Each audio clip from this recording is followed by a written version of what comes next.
미얀마 국경에서 발생한 강진은 태국 방콕까지 영향을 미쳤고 도심 한복판의 거대한 청사가 순식간에 무너져 내렸습니다. 그 장면을 지켜보던 사람들은 뜻밖에도 한국이라는 단어를 연달아 외치기 시작했습니다. 뉴스에도 댓글에도 거리의 대화에도 같은 단어가 반복됐습니다. 한국 건물은 무사하던데 왜 이래? 우리가 한국에게 큰 실수를 했구나. 왜 현지 사람들은 이런 순간에 한국이라는 단어를 떠올리는 것일까요? 여러분의 좋아요 버튼으로 비디오를 재생하겠습니다. 바로 지금 오늘의 사연 시작하겠습니다. 안녕하세요. 저는 수파왓 리라사미입니다. 방콕 출신의 24살 건축 디자인 전공자이자 지금은 방콕 도심에 위치한 타파 디자인 스튜디오라는 건축 디자인 사무소에서 신입사원으로 일하고 있습니다. 건축이요?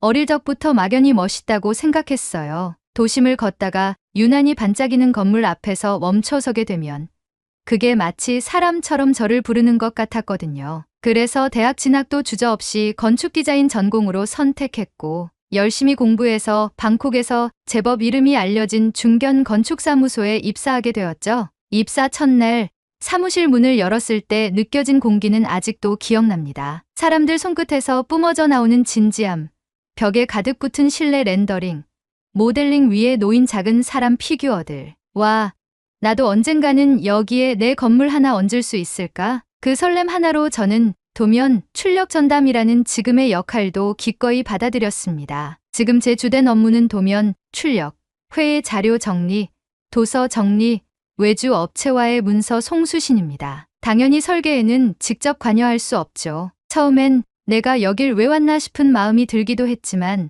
어느새부터인가 그런 생각도 줄어들었습니다. 왜냐하면요, 도면을 출력하고 정리하는 이 일이 생각보다 꽤 많은 걸 느끼게 해주거든요. 프린터에서 A1 도면이 쓱 하고 빠져나오는 그 순간, 눈에 익은 선 하나, 색 구분, 타이포그래피를 보고 있으면 그 안에 설계자의 고민이 살짝 엿보이는 느낌이 들어요. 어쩌면 저는 설계를 하지 않으면서도 제일 먼저 그 결과물을 감상하는 사람인지도 모르겠어요. 가장 자주 출력하게 되는 프로젝트 중 하나는 방콕 짜뚜짝 시장 인근에 들어설 감사원 청사였습니다. 국가기관이라 규모도 크고 정부 발주 프로젝트다 보니 규정이 까다롭고 서류도 많았어요. 건물 형태는 굴곡진 유선형이고 파사드는 유리로 반짝이게 마감되어 있어 마치 권위를 가지되 열린 공간을 표방한 것 같았습니다. 선배들이 그래도 디자인은 멋있게 나왔다고 말할 정도였죠. 그러던 어느 날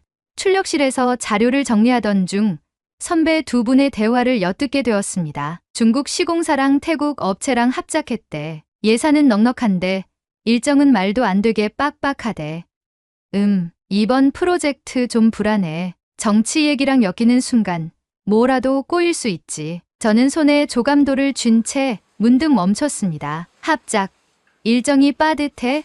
불안하다고? 순간 그동안 제게 멋진 조형물처럼만 보이던 감사원 청사 조감도가 조금 다르게 보였습니다. 그 건물은 이제 단순히 멋진 디자인을 넘어서 현실 속 이해관계와 구조적 도전이 담긴 실체처럼 느껴졌거든요. 사실 저는 설계도에 손대본 적 없습니다. 수정 의견을 낸 적도 없고 외주업체 미팅에 참여한 적도 없어요. 하지만 이상하게도 그 건물에 대한 애착은 점점 깊어졌습니다. 도면을 출력할 때마다 저는 늘 종이 냄새를 맡습니다. 회사의 종이 재질은 다른 데보다 질감이 살짝 부드러워서요. 그 위에 찍힌 조감도와 구조 도면을 넘기며 저는 속으로 혼잣말을 했습니다. 수파왓, 너 지금은 종이만 넘기고 있지만 언젠간 진짜 설계를 넘길 거야. 같은 신입 동기들은 다른 부서에 배치되어 실제 건축 CAD 툴을 배우기도 했지만 저는 오히려 이쪽이 좋았습니다. 회사의 거의 모든 프로젝트를 먼저 마주할 수 있다는 건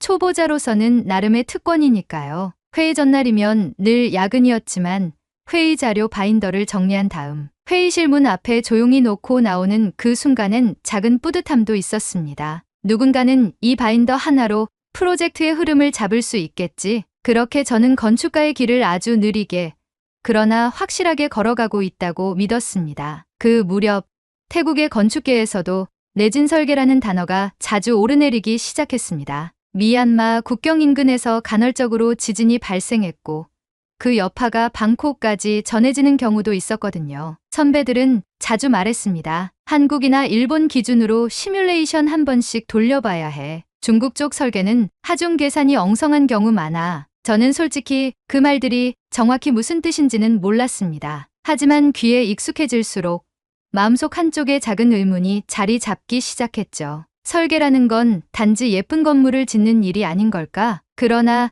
그 의문은 금세 사라졌습니다. 여전히 제 하루는 도면, 출력과 바인더 정리로 채워졌고 선배들의 농담 속에서 저는 A1의 여왕이라는 별명도 얻게 됐어요. 오늘도 도면이 찢기지 않았습니다. 클린 출력, 미션 성공이죠. 이런 말도 농담처럼 던졌습니다. 그렇게 저는 매일 인쇄된 종이 속 선들을 바라보며 막연하지만 단단한 꿈을 키워가고 있었습니다. 그 건물이, 그 조감도가, 그 설계서가 제게는 작은 자존심이자 희망의 조각이었으니까요. 그런데 제가 그렇게 매일 들여다보던 그 건물이 어느 날 뉴스 속에서 무너졌다는 소식으로 등장할 줄은 정말 상상조차 하지 못했습니다. 그날은 평범한 하루였습니다. 출근길엔 평소처럼 오토바이 택시를 탔고 커피도 단골 카페에서 아이스 아메리카노로 주문했어요. 사무실에 도착해선 선배가 농담처럼 말했죠. 오늘은 잉크 번짐 없이 도면 인쇄 가능할까? 물론이죠. 오늘도 A1의 여왕이 명예를 지킬 겁니다. 저는 그렇게 웃으며 프린터 앞에 섰습니다. 그날 출력했던 건 또다시 감사원 청사 관련 도면이었습니다. 수십 번 출력해서 이제는 그림만 봐도 어디가 정면이고 어디가 보조동인지 감이 오는 그 조감도. 저는 그날도 같은 각도로 고개를 기울이며 도면을 바라봤습니다. 이번엔 채색 톤이 조금 진해졌네. 의도적인 강조일까? 그런 디테일에 혼자 의미를 부여하며 저는 조용히 업무를 마무리해 나갔습니다. 사무실 동료들과 점심 식사를 하러 식당으로 향했습니다. 미얀마 국경에서 지진이 났다는 속보는 식사 중에 처음 접했죠. 스마트폰에 울린 경보음을 보고도 처음엔 그저 먼 나라 이야기처럼 느껴졌습니다. 그런데 이상하게도 그날따라 식탁 위에 물잔이 살짝 흔들리는 것 같았습니다. 기분 탓이겠지. 저는 그렇게 넘기려 했지만 갑자기 머리가 어지러웠고 발밑에 타일이 살짝 떠오르는 느낌이 들었습니다. 소리 없이 천장이 진동하는 듯했고 창문이 미세하게 흔들렸습니다. 그때 가게 주인이 말했어요. 지진이야. TV 켜봐. 뉴스 채널로 돌린 화면에는 방콕 전역 지진 감지라는 자막이 떠 있었고 짜뚜짝 시장 인근 고층 건물 긴급 대피 지시라는 경고가 이어졌습니다. 짜뚜짝, 제가 매일 출력하던 감사원 청사가 있는 지역. 그 순간 머릿속이 하얘졌습니다. 설마 그 건물은 괜찮겠지. 하지만 곧이어 속보가 나왔습니다. 방콕 짜뚜짝 시장 인근 신축 중이던 감사원 청사 붕괴. 사망자 수십 명, 실종자 100여 명 추정. 현장 구조 작업 난항. 뉴스 화면 속에는 마치 익숙한 퍼즐 조각이 부서진 듯한 형체가 있었습니다. 유리 외관은 산산조각 났고 건물의 좌우 날개동은 서로 다른 방향으로 기울어진 채 쓰러져 있었습니다. 건물의 중심부는 완전히 내려앉아 있었고 그 내부에서 일하던 수십 명의 사람들이 그 자리에서 사라졌다는 말에 저는 말문을 닫았습니다. 우리는 지진으로 어수선한 방콕 시내를 가로질러 사무실로 향했고 지진으로 인해 건물 밖으로 대피한 선배들과 회사 동료들을 만났습니다. 회사에서는 지금 지진으로 인한 안전이 최우선이니 우선 모두 귀가하라고 했습니다. 숨이 막히는 것 같았고 가슴 안쪽이 얼어붙은 느낌이었습니다. 그날 밤 저는 한숨도 자지 못했습니다. 도면, 파일이 담긴 노트북을 열었다 닫기를 반복했고 출력실에서 마지막으로 본 조감도가 머릿속에서 떠나지 않았습니다. 창문 너머로 빗방울이 떨어졌고 방 안은 조용했지만 제 안에서는 끝도 없는 회오리가 몰아치고 있었습니다. 나는 설계하지 않았습니다. 하지만 그 건물은 제 마음 안에서 무너졌습니다. 회사에서는 이틀간 임시 휴업에 들어갔습니다. 출근 금지 공지가 떴고 동료들과의 단톡방도 조용해졌습니다. 유일하게 도착한 메시지는 한 선배가 남긴 짧은 말이었습니다. 출력실 조감도 파일, 복구 불가야. 백업 확인 좀 해줄래? 저는 머뭇거리다 결국 노트북을 열었고 그동안 정리해둔 출력용 조감도 파일을 하나하나 열어보았습니다. 화면 속 건물은 여전히 그 자리에 있었습니다. 깔끔한 윤곽, 반듯한 구조선, 푸른 유리의 반사 효과까지. 그 도면 속 건물은 무너지지 않았는데 현실에서는 그 모든 게 무너져 내렸습니다. 그때부터 저는 죄책감이라는 단어를 이해하기 시작했습니다. 나는 그 건물을 짓지 않았다. 나는 그 도면을 설계하지 않았다. 나는 그 콘크리트를 부은 사람이 아니다. 그런데 왜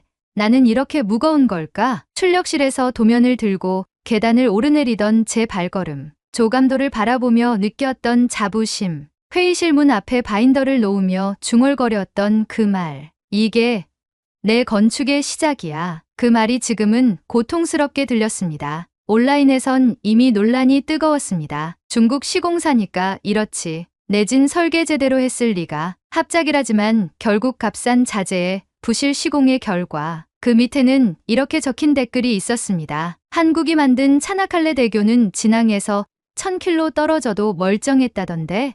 한국, 그 이름이 낯설게 다가왔습니다. 그저 도면 참고용 나라 중 하나였던 대한민국. 하지만 그 댓글이 계속 머릿속에 남았습니다. 그리고 저는 처음으로 한국 건축이라는 키워드를 검색창에 입력해봤습니다. 차나칼레 대교, 한국 내진 설계 기준, 지진에 견디는 구조 기술. 그 결과로 나온 기사 하나가 저를 멈춰 세웠습니다. 한국 기업이 설계 및 시공한 차나칼레 대교.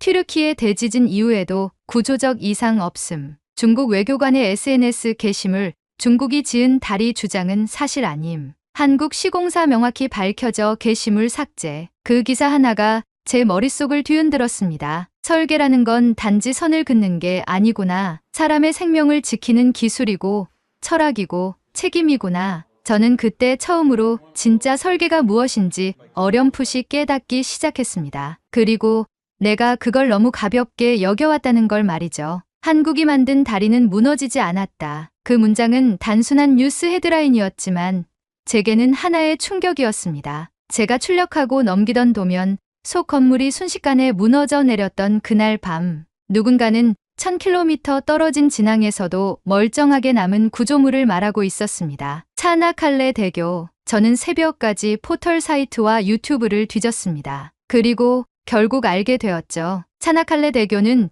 튀르키예 마르마라 해협을 가로지르는 세계 최장 현수교 중 하나였습니다. 하지만 그보다 더 눈에 띈 건 그 다리를 시공한 기업이 한국의 건설사였다는 사실이었죠. 중국 외교관이 우리 기술의 승리라고 SNS에 게시했다가 한국 기업 시공이라는 사실이 밝혀지자 해당 게시물을 삭제했다는 내용도 나왔습니다. 그 순간 저는 말로 설명할 수 없는 복잡한 감정에 휩싸였습니다. 속으로는 부끄러웠고 또 한편으로는 분노가 치밀었습니다. 왜 우리는 그러지 못했을까? 왜 우리 감사원 청사는 무너졌고 그들은 남아있었을까? 그리고 저는 처음으로 건축이 가진 또 다른 얼굴, 철학으로서의 설계라는 개념을 떠올리게 됐습니다. 다음 날부터 저는 본격적으로 한국 건축에 대해 파고들기 시작했습니다. 처음에는 단순한 기술적 호기심이었습니다. 하지만 시간이 지날수록 이건 단순한 기술을 넘어서 사람을 대하는 태도라는 걸 느끼게 되었죠. 한국 내진 설계 기준이라는 키워드로 검색했을 때 수많은 기술 문서들이 나왔습니다. 내진 등급 1에서 3, 지진 하중 산정 방식, 단일 모멘트 저항 구조 대비 다중 하중 분산 구조 우선, 지반 조사 기반 구조 계획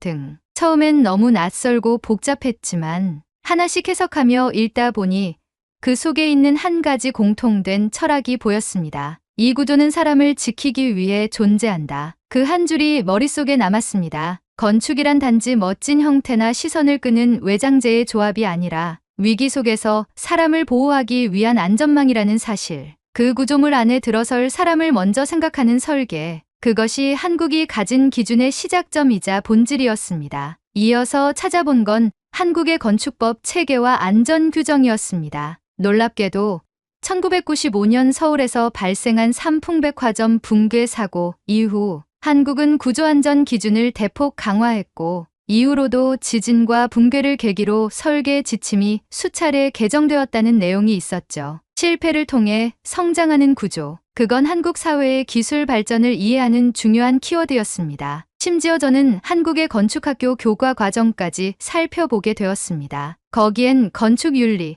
도시와 인간, 재난 대응 설계라는 과목들이 있었습니다. 그 순간 머릿속에서 무언가가 탁 하고 부서지는 소리가 났습니다. 나는 지금껏 설계를 배웠다고 생각했지만 사실은 형태만 보고 있었구나. 건축은 곡선을 예쁘게 그리고 유리창을 반짝이게 만드는 일이 아니라 그 공간 안에서 살아갈 사람들을 끝까지 책임지는 일이라는 걸 저는 그제서야 제대로 이해하게 된 것입니다. 더 충격적이었던 건 한국의 설계 기술들이 단지 국내에 머물지 않고 동남아시아, 중동, 유럽, 아프리카에까지 퍼져 있다는 사실이었습니다. 수많은 나라들이 한국식 설계 모델을 수입하고 있었고 그 기반에는 사람 중심이라는 철학이 우직하게 자리 잡고 있었습니다. 그것을 아는 순간 제 안에서 어떤 감정이 차오르기 시작했습니다. 감사원 청사의 조감도를 보고 스스로 자랑스러워하던 제가, 그것이 무너진 뒤에도 한동안 나는 잘못이 없다고 생각하려 했던 제가 지금은 한없이 부끄러워졌습니다. 나는 설계하지 않았다. 나는 책임이 없다. 그 말이 이제는 변명처럼 들렸습니다. 그래서 처음으로 진지하게 스스로에게 질문했습니다. 나는 무엇을 설계하고 싶었던 걸까? 어떤 건물을, 누구를 위해, 어떤 이유로 그리고 싶었던 걸까? 그 질문에 대답할 수 없었습니다. 지금까지 저는 건축가가 되고 싶다고만 생각했지. 그 이유에 대해서는 생각해 본 적이 없었으니까요. 그날 밤 저는 책상 앞에 앉아 낡은 스케치북을 꺼냈습니다. 그리고 처음으로 외형보다도 내부를 먼저 떠올리며 건물을 그려봤습니다. 그 건물 안엔 계단이 아닌 경사로가 있었고 출입구 옆에는 자동문보다 넓은 수동문이 함께 열려 있었으며 옥상에는 휴게 공간 대신 지진 대피 구역이 표시되어 있었습니다. 아무도 보지 않지만 처음으로 설계를 한다는 것이 무엇인지를 느낀 밤이었습니다. 며칠 동안 저는 회사 단톡방에도 들어가지 않았고 출력실에도 발을 들이지 않았습니다. 감사원 청사 붕괴 사고 이후 사무실은 조용해졌고 저를 포함한 대부분의 직원들은 재택근무라는 명목으로 흩어져 있었습니다. 하지만 진짜 이유는 모두 알고 있었습니다. 우리는 아직 아무 말도 할 수 없는 상태다라는 걸. 침대에 누워 핸드폰을 만지작거리며 한국 건축 기사, 내진 설계 논문, 건축윤리 강연 영상을 하루 종일 보다 보면 어느새 하루가 저물곤 했습니다. 예전엔 언젠가는이라는 말로 미뤘던 일들을 이제는 지금이 아니면 안 된다는 다급한 감정으로 대하기 시작했습니다. 그러면서도 저는 마음속에 조용히 물었습니다. 이제라도 나는 건축을 다시 시작할 수 있을까? 어느 날 밤 불 꺼진 방 안에서 노트북을 켜고 천천히 이메일 창을 열었습니다. 받는 사람은 저희 회사 이사님이었습니다. 제목은 이렇게 썼습니다. 개인적 요청 건축 연수 관련 휴직 문의, 그리고 본문에 손을 얹고 천천히 타이핑하기 시작했습니다. 안녕하세요. 수파와십니다. 저는 이 회사에 입사한 뒤 감사원 청사 프로젝트 도면을 가장 많이 다뤘던 신입사원 중 한 명입니다. 직접 설계에 참여한 적은 없지만 매일 그 도면을 출력하고 조감도를 넘기며 꿈을 키웠습니다. 이번 사고 이후 저는 스스로에게 질문을 했습니다. 나는 건축을 배웠다고 말할 수 있는가? 그리고 그 질문에 답할 수 없다는 사실을 깨달았습니다. 그래서 결심했습니다. 건축을 다시 배우고 싶다고요. 한국에서 짧은 단기 연수 프로그램이 있다는 걸 알게 되었습니다. 저는 자비로 항공권과 체류 비용을 부담하고 그 연수에 참가하고자 합니다. 그 시간을 통해 사람을 위한 설계가 무엇인지 직접 체험하고 돌아오겠습니다. 이메일을 보내는 손끝이 떨렸습니다. 하지만 전송 버튼을 누른 순간 숨이 조금 트이는 듯한 느낌이 들었습니다. 그 길이 쉬운 길은 아니라는 걸 알지만 더는 미룰 수 없다는 감정이 모든 것을 밀고 있었거든요. 며칠 뒤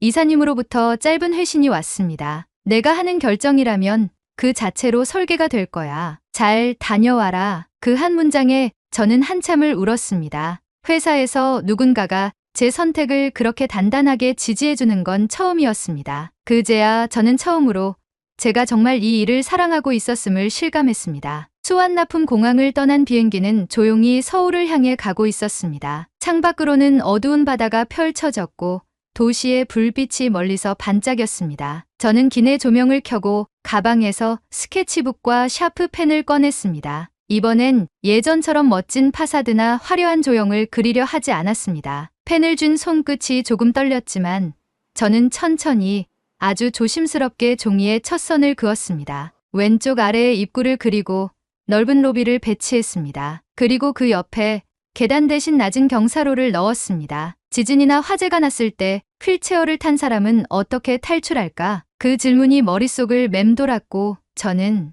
이 구조가 모든 사람이 동시에 대피할 수 있는 통로라는 점에서 중요하다고 느꼈습니다. 다음으로 출입구 옆엔 자동문이 아닌 넓은 수동 여닫이 문을 배치했습니다. 정전이 되거나 자동 시스템이 작동하지 않을 경우에도 손으로 열 수 있어야 대피가 가능하다는 걸 한국의 건축재난 설계 사례를 보며 처음 알게 되었거든요. 옥상 설계는 더 오랫동안 고민했습니다. 예전 같았으면 루프탑 정원을 배치했겠지만 이젠 생각이 달라졌습니다. 저는 옥상 한편을 헬기 이착륙이 가능한 평판 구조로 설계했습니다. 그리고 그 주변엔 접이식 방수 텐트, 비상식량 보관함, 태양광 충전 패널을 넣었습니다. 한국의 일부 초등학교나 관공서 옥상에 지진 대피 공간이 마련된 사례를 참고한 구조였어요. 왜냐하면 지진이 나면 가장 먼저 막히는 곳이 1층 출입구와 계단입니다. 그럴 땐 옥상이 마지막 탈출구가 되고 그곳이 준비되어 있는 건축물만이 사람의 생존을 계획에 포함한 건물이라는 걸 알게 되었기 때문입니다. 펜을 내려놓기 직전 저는 창문 아래 빈 공간에 짧은 문장을 하나 적었습니다. 이 건물은 사람을 위한 것입니다. 그 순간 뭔가 마음속 깊은 곳에서 울컥하는 감정이 올라왔습니다. 수많은 도면을 출력하며 단 한 번도 그 안에 들어갈 사람을 떠올리지 않았던 지난날이 떠올랐고 그 책임을 이제서야 비로소 진짜 이해하게 된 것 같았습니다. 저는 조용히 생각했습니다. 이번엔 진짜 설계를 시작해보자. 그리고 그 설계는 사람의 생명을 지키는 것부터 시작되어야 해. 창밖의 불빛이 조금씩 가까워졌습니다. 비행기는 서울로 접근하고 있었고 제 안에서도 무언가 새로운 문이 열리고 있습니다. 오늘의 사연은 여기까지입니다. 오늘 사연에 대한 여러분의 생각을 댓글로 남겨 감동 비디오의 마지막을 장식해주세요. 그리고 오늘의 비디오가 공감이 되신다면 구독, 좋아요 한 번씩 부탁드리겠습니다. 여러분의 댓글 하나하나가 영상을 제작하는데 큰 힘이 됩니다. 다음엔 더 흥미로운 사연으로 여러분을 찾아뵙겠습니다. 시청해주셔서 감사합니다.